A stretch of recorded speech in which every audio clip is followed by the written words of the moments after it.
Good morning, Cheryl from Garden in the Burrow here. I have a full day planned out in the garden today. I have so much to do out here. It has been dry. We have had no measurable rainfall for, it seems like, I don't know, the whole summer. We were supposed to have thunderstorms yesterday. We didn't. We were supposed to have some today. I don't think they're going to materialize either. So, anyway, I have a lot of cutting back to do, just a lot of tidying. I have to start making lists of things that need to be moved. So I'm going to walk around and talk about all that. But I wanted to stop here first in the garden to talk about this, I guess, sort of unusual clematis that's, oh boy, look at it's like a squirrel. I can't even focus on anything. This plant is so dry. I've got to get it some water. But this is a sort of unusual clematis in that its pruning is a little bit different than other clematis that I grow in the garden. So I grow a whole bunch. I grow about 100. And clematis, if you've grown them, you know that they have certain pruning requirements based on their bloom. So they're divided into pruning groups: pruning group 1, pruning group 2, pruning group 3. Pruning group 1 are clematis that bloom on old wood, like Clematis montana, and they bloom early in the spring, and you don't really need to prune them unless you want to have neaten up where they are, or you want to reduce their size. Clematis pruning group 2 is a little trickier in that they will bloom on old wood, meaning wood they made the year before. They will bloom on that, and that's usually big flowers, often double. They're beautiful. They're showstopper clematis. And then if you sort of neaten them up and cut them back a little bit, you can get a second flush of bloom later in the season. And then group 3 are clematis that you cut down to about maybe 12 inches, or where a first or second set of buds coming from the ground is in the early spring. And those bloom usually toward the end of June and through the middle part of summer. And those are group 3 clematis, and they usually have smaller flowers. Well, this clematis here is called Ernest Markham.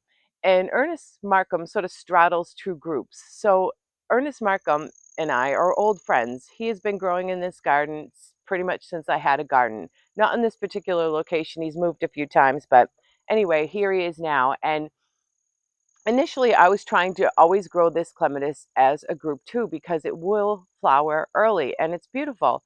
And so I would let it flower early. I would leave it, not cut it back.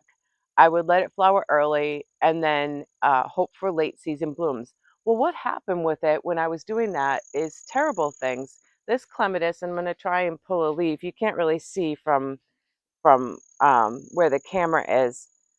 Suffers horribly from what I assume is clematis wilt. It's some sort of a fungal thing, and it affects its leaves. And so it would get its first bloom, which was never all that great, and then it would just suffer, and I'd be taking off dead leaves and dead vines.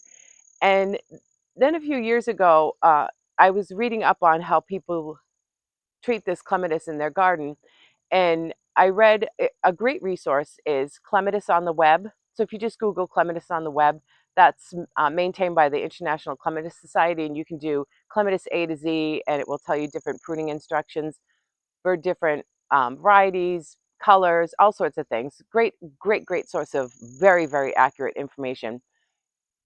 And this clematis gets treated as either 2 or 3 by a lot of people.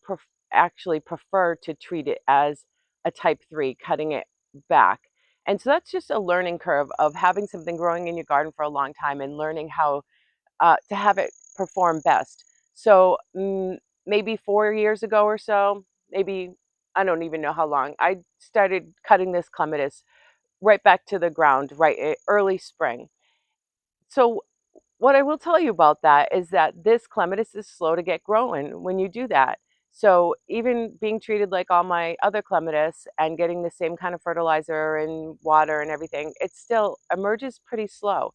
So cutting it back does kind of, I want to say, set it back a little bit, but the end game, the bonus, the benefit of that is what's going on now. So this August bloom happens every year. Very late July, this will start to bud up. You can see the plant itself is very robust.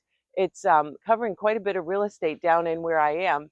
But still you can see some of the leaves getting a little bit attacked by um, something. Again, probably clematis wilt. I can cut those out, but I probably won't. But you can see now the beautiful, beautiful blooms. And this is actually a pretty um, shy year, a pretty slight year. Usually this whole thing is just completely covered. And I chalk that up to how dry it's been this entire summer. But still, to have these big, beautiful magenta colored flowers in August is just amazing in a garden, because now a lot of the big blooming clematis are finished, and some of the group twos might throw out a few blooms, but they're going to be on the smaller side. And we'll see if maybe a couple of those today when I walk around. But to have this in the garden in August is just fantastic, because there's so much else going on in June that you don't even miss this clematis blooming then. You just sort of walk past it, and there's so much else happening that, you just don't even notice that it's not like present. And now having it, and I'm going to do a little, I'll do some zooming in so you can see how beautiful the flowers are. It's amazing. So that's Clematis Ernest Markham. So now we're going to walk around a little bit in the garden, talk about maybe some of the things I'm going to accomplish, but also look at some things that are looking pretty great for August, especially in a year when we've had uh, such low rainfall toward this middle and end part of the summer. Okay, let's get going.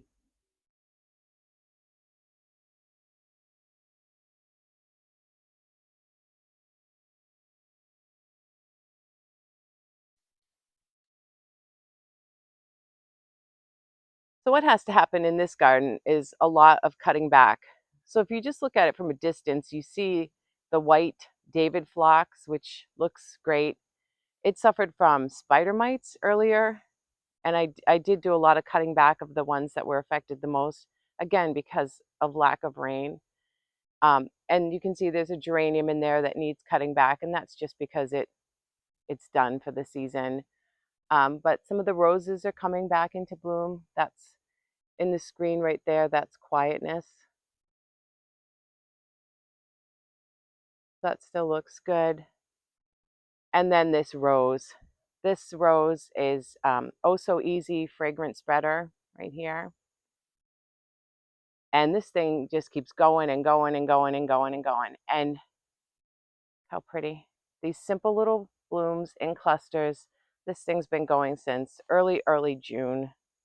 And if you look in here, you can see, first of all, how much the bees love this thing. Let me get into Mr. Bee there. And secondly, how many buds are still being formed even this late in the season. So I do want to come in here and cut out any of there's some more right there. I do want to cut out any, oh, there we go. I want to cut out the ones that have gone past and just sort of tidy it up, because it just looks better when I do that. The other big project in this garden is cutting down all of this bee balm, which looked so fantastic for so long. And now it's getting some powdery mildew. And every day I've been saying I'm going to come out here and cut it down.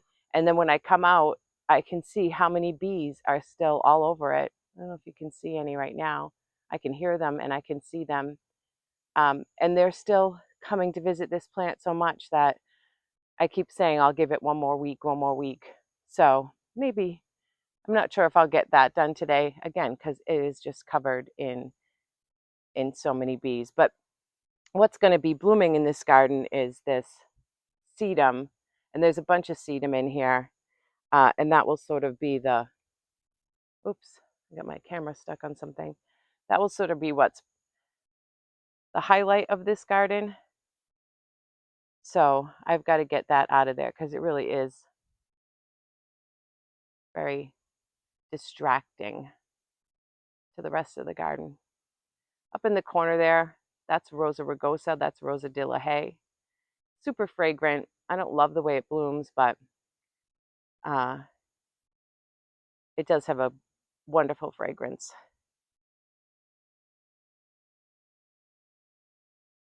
All right, we'll walk down the shrub border.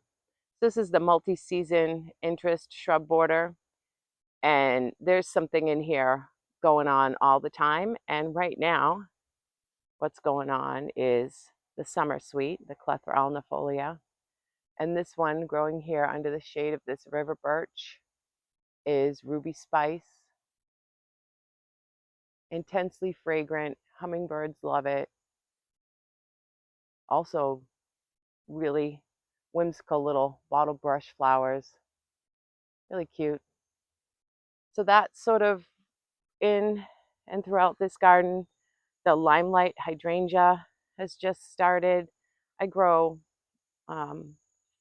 4 of these scattered throughout, and what I love about them is not necessarily what they look like up close, but how they draw your eye from far away. So if you're looking into my garden from up on my porch or the street, you see these limelights. They just really catch your eye. The Seven Suns flower tree is budding up, so we'll have flowers on that pretty soon. And that's this tree with the exfoliating bark right there. That's getting all ready to flower. And this is Clethra alnifolia, just the species. Another summer sweet, again, providing a lot of fragrance and a lot of bee activity in here. This is a busy, busy garden in mid-August, late July, mid-August, because of things like the Joe Pye weed, little clematis arabella that's been going since June, just keeps throwing out flower after flower. The other thing that's growing down here that's kind of cool is a species clematis that's pretty common weed in a lot of the South, and one was just got attacked by whatever that was, gold mud dauber. It There it is, and I just let this sort of run wherever it wants to down in this garden. It's at the base of a redbud tree. Oh, look, the redbud has all its seed pods on it right now. How cool is that? Um, so it sort of just is allowed to go wherever it feels like. Oh, let's get it in camera again. Wherever it feels like in this garden. And it just popping up there and in behind that. You can see how many buds are still on it to open. It will bloom for the rest of the summer. And of course, the Joe Pye weed is just a magnet for everything. And then we get the seed heads to Dr. Rupel, which bloomed earlier this season. And this viburnum that just throws out blooms all summer long. It's called Summer Snowflake.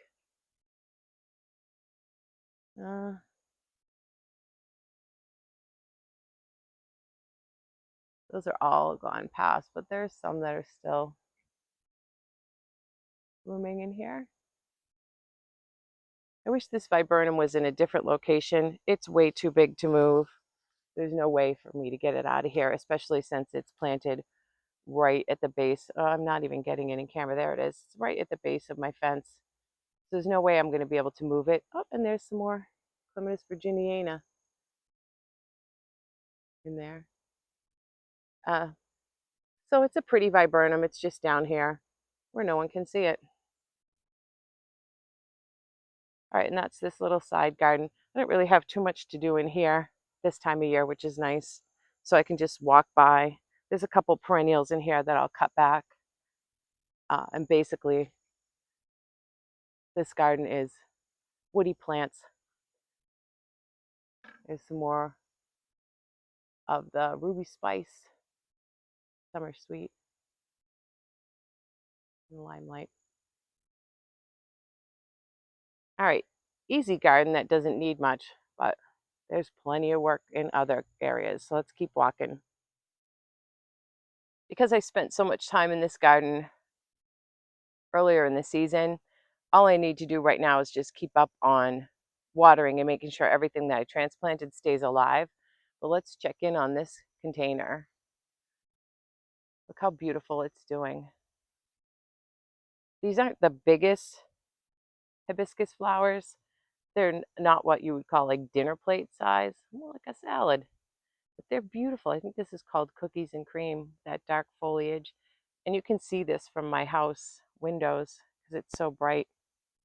And this yellow echinacea, coneflower, lantana, coreopsis. This whole container is doing spectacularly. And what still has yet to come into this garden is, and this is behind it, so you'd have to see it from a different vantage point. You can't see it from my house. The oak leaf hydrangea that's just finally getting growing. This took quite some time to get established, and that will, I don't know if it'll bloom, but at least it will color up for the fall. And the chocolate Joe pieweed right here is still to bloom, and the salvia glabrescens that's down there will still bloom. So we still have a lot to happen in this garden. But right now, we'll just look at the beautiful hibiscus flowers. I noticed some of the comfrey was reblooming again, even though it's been so dry, and they certainly don't like it dry. There's been some flower output there. All right, let's go into the back over here. Right, so we're out back, and you can see star of the show again, the limelight hydrangeas.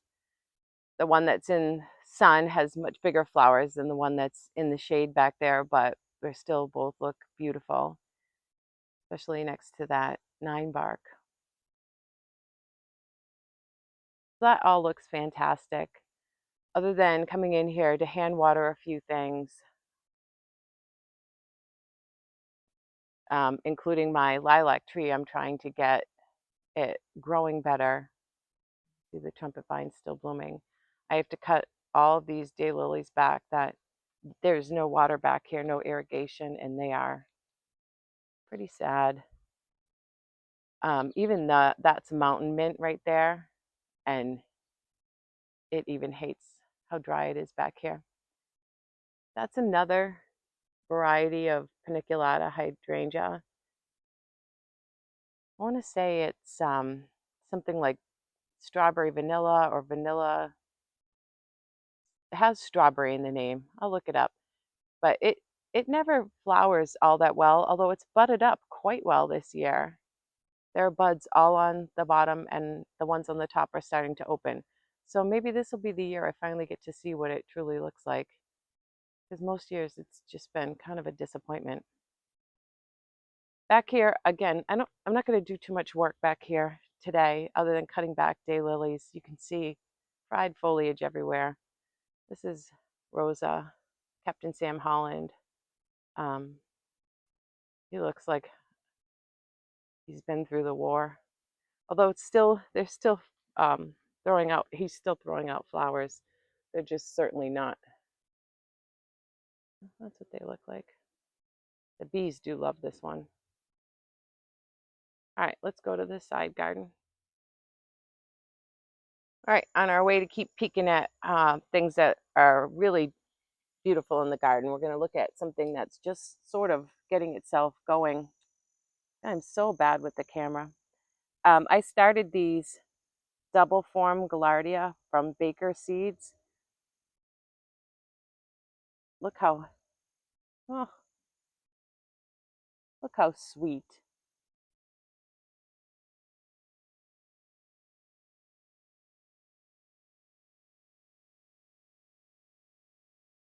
So I got about 12 plants out of the seeds I started, and I've scattered them around and actually forgot where they were. And now they all started blooming. So I've been noticing as I'm walking around. Really happy to have those for future years because those are a plant that can tolerate just about anything and bloom really long. All right, on to more hydrangea, but grandiflora, which is a tree. And this is a really, I guess, old-fashioned plant. It's like the original. It's pre-limelight, what people used to grow. And I wanted one of these from the minute we had a garden. And this is on top of my fence in the pool area, growing next to a plum tree. and it makes me happy every year to see this plant.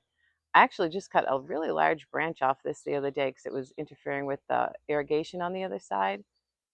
But this plant just, like I said, it just makes me happy. It's just a plant that before I gardened, before we even owned a house, and we would drive by, especially old farmhouses that have this as a very prominent plant in their front yard. And I would just dream of the day that I had a garden when I could have a tree hydrangea, Hydrangea grandiflora. And now I do. Come in, we'll look quick at this little container display. This business here we've been working on fixing. Um, these might actually have to come out. You can see the leaves are greening back up. I'm pretty sure they were yellowing because of lack of water. So I'm going to give them one more try. Instead of, I've been out here hand watering them. They're blooming now. This is a Arctic Fire dogwood. And the reason I planted them along the fence is because I thought how great it would look in the wintertime to have the stems, the beautiful colored stems against my fence in the winter. And what's been happening is they've been getting so dry and getting foliar diseases, and they're just miserable. So I'm going to try and give them some more soil. I'm going to dig out the soil that's in there, give them some leaf mold and some good soil, and see if we can get them to perform better. Because even last year, the stem color was not vibrant at all. So I'm going to see if I give them some better attention. So they've been getting hand watered through this dry spell. But anyway, let's not look at the bad things. Let's look at the good things. Look at these container plants. Look at this black and blue salvia. Such a dramatic plant. Hello, drama queen. There's one of its seams before it's opened. That black. Oh my goodness, how beautiful. So I do have to come in here today and just do a little deadheading on the marigold in the back. I just come in and tidy everything up a little bit because these plants just are going and going and going. They'll look so pretty.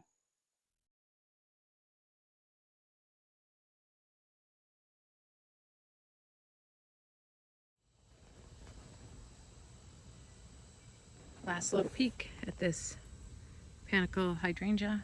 This is Firelight. These dark stems. And it's just starting to get a little bit of color on it. Look how dark green those leaves are. Beautiful. It's next to some Annabelle, some smooth hydrangea. See the difference? The Firelight on the left, the smooth hydrangea that's been in bloom for a while on the right. Let's see if I can find it. This is the smooth, the Annabelle when it first opens. And it's going to fade to that green. And then there's our Firelight.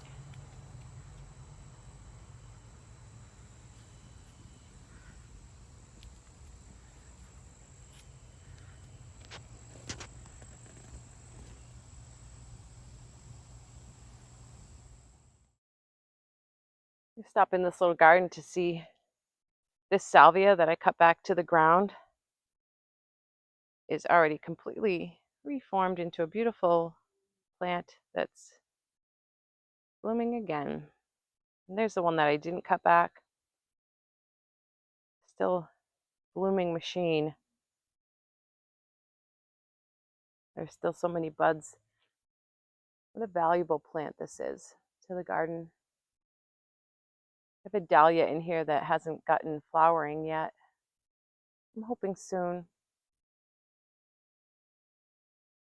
And a mum I've been protecting from the bunnies, which is weird. They never usually touch mums, but this one they liked. So maybe its cage can come off this week, and I'll give it one that doesn't have a top. We'll see. There's salvia. We have some sedum that's going to come into bloom in here too. Oh, a little rose in there. That's Aloha.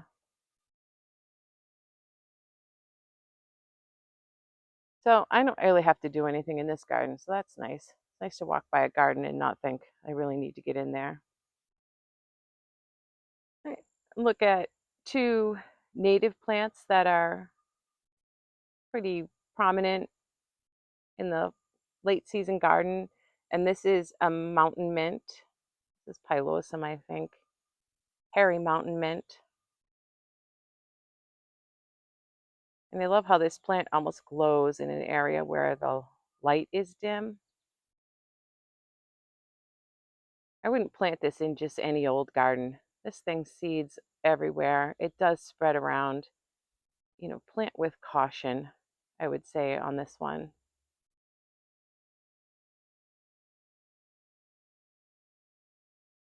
And then we'll walk over. We're going to pass by. I'll try and slow down so everybody doesn't get dizzy. This garden where in my last video in July, I showed this daylily and it just had such a year. I'm going to walk around to the other side so you can see.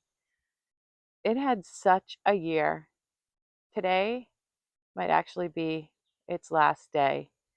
It just kept throwing out flower after flower after flower. And I kept thinking, well, it's got to be close to the end. Boy, did this thing, I think it's red charmer. This thing just bloomed and bloomed. Oh no, I see some other buds in there. Huh, we still have more days. So on this stalk, we have one unopened, and on a stalk in the back, we have two. So we still have some more time. Hooray. Beautiful. All right, back to the, oh, I also noticed yesterday this clematis in here that got chewed off by the rabbits. That's now blooming. That's Sweet Summer Love.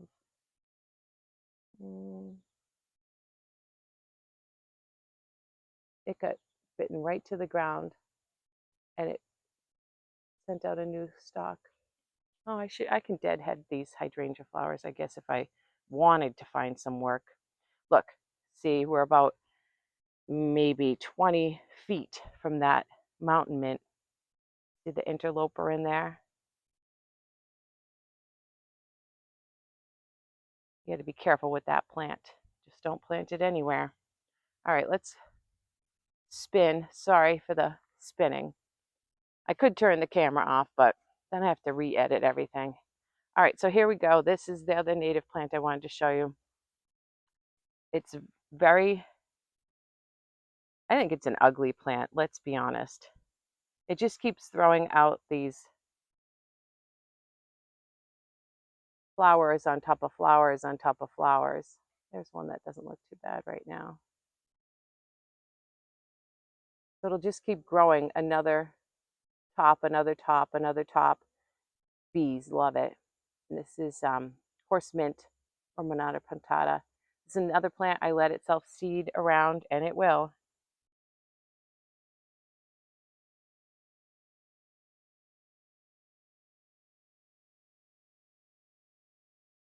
Another plant that I let seed, we haven't ripped it out yet, is wing stem. Look at the height of that thing, almost to the top. Oh, actually it is to the top of my gazebo and where my light wires are. Can't tell if it's flowering yet. It's such a disappointing plant in that this huge stalk, and this is a bird brought native, this huge stalk, nothing happening. And then, as I recall, it has really tiny flowers. It's just, to me, like a hot disappointment of a plant, but I mean, the pollinators don't think so. But anyway, that's wing stem. It will most definitely get ripped out. It won't. It's not a permanent resident of this garden, but I let it stay for the season. Then I'll take it out. And shall we talk one more time about being careful where you introduce mountain mint into your garden? This little garden is surprising me so much this year. So I changed the container plant that I usually have in here and went with this bright coleus, which I love. I switched out what was growing in the little raised rock bed. Also love what I changed there. And the summer snow clematis is having a great year. So it looks fantastic. It's always comes all into this whole bed right here. It's growing over another clematis that should have been cut back but didn't get cut back. And I'm not going to try now because summer snow is. So I'm going to walk to the other side of this bed so you can see how amazing this clematis is. And there it is. And this gets cut back in the spring to, first or second set of buds, puts out all this new growth, and it's climbing over its structure. Actually, I don't know if I can get in close enough that you could see, is an old bed spring that's leaning up against the fence, and it's growing with a major Wheeler honeysuckle. And there's some sedum in here too. This one I think is brilliant. It's a border, tall growing. It's in a container in there. So what I have to do in here is a chore I always hate, and that's cutting back all these daylilies and cutting back and taking out this clematis that's Polish Spirit. It's still throwing out blooms here and there, but for the most part, it is done for the summer. It just looks ratty. So I have to cut that out, and I have to cut down all this daylily foliage. I usually leave the peony foliage in here, but we'll see what happens once I get cutting. So that's what's got to be done in this garden, which, I mean, these things always seem like they're just going to take a tiny little bit of time, and then they take a long time. This is, ubiquitous black-eyed Susan everyone has growing now. Really, on the list of my favorite and not favorite plants, that one's probably at the very bottom. But, it's New England. You grow what you grow. This miscanthus needs to be tied up because some of it has escaped. You can see the metal structure that holds it in there. And some of the front pieces have come out, so I just sort of need to tuck them in. I just saw a mouse in here. I'm just going to go in on that little Gaillardia. I have a couple more over here that I saw yesterday that I'm going to film. I started those from seeds, that little double one. I got the seeds from Baker. They look so cute. That has yet to bloom yet. That is Leonidas, an annual. Hopefully we'll have time for that to get going. Dahlias. There's a lot going on in here that needs tidying up. This morning glory, I have to come in and break off all these dead leaves. I mean, the flowers look great, and I have to snip out all the willow. This arbor that I made in here is made of willow branches, and I either have to tie them in or cut them off. More sedum starting to come into bloom. Bishop series, dahlias. I get this one.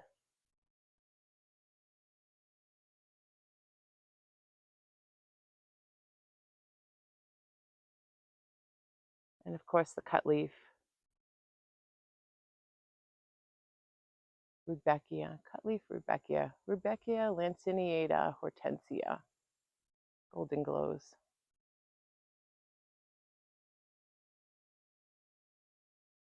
Which people tell you the bees don't love, the bees are always on it. And flies, all sorts of things are on it. All right, last thing I'm going to show you is this cucumber I brought back from the brink of death. So this cucumber is growing in a tiny little terracotta pot. Certainly not the best way to grow cucumbers, but Um, anyway, I was watering it, and because it gets watered so much and it's hard to keep nutrients in the soil, and in the hot days that we've had, and it's just been getting watered and watered and watered, it's all the leaves turned. They're starting to turn back, but they lost all their color. Every leaf was um, chlorotic looking, and oh my goodness. And so I started fertilizing it again, and they're all coming back wonderfully. And there's so many cucumbers still on it. Matter of fact, there's one in here. Oh, don't look at my soda. I use that if I'm not going to be around to water, I put little soda bottles in there to make sure through the day. So I have two cucumbers in there right now that need harvesting. Um, I have many that are growing and I've probably taken maybe 7, 8 or more off this one plant. So I'm pretty pleased with myself that I saved this plant when even my husband said, you might as well compost that. But I brought it back from the brink of death to get some more cucumbers. The other thing I did, we'll walk over, even though it's a little messy in here. It's always messy in here. Do I say it's messy in here? Every single time I walk out here, it is. Look at beach balls underneath the chairs, hoses on the ground. This container looks good. But anyway, what we're coming over here to look at, we had a party this weekend. Cooler still hasn't been put away that my son used. But I started some new cucumber seeds, I guess sort of as an experiment. The idea being, I know we had at least 60 growing days left, and one of them is early fortune, which only takes 60 days. So I thought, why not? Especially if I lose the other one. Cucumber is one of the only things that from the garden, other than tomatoes, that I will come out and eat every single day. I love cucumbers, and I'll have a cucumber in my salad every single night. What's growing in with it is a Dara. I'm going to walk over and see if I can see any of that blooming. But anyway, I figured I'd see what happens, see if I get any more cucumbers. The plants look beautifully healthy, so we're going to have still quite a bit of warm weather. So we'll see what happens. All right, time to get to work. Procrastinating long enough. It is time to get going.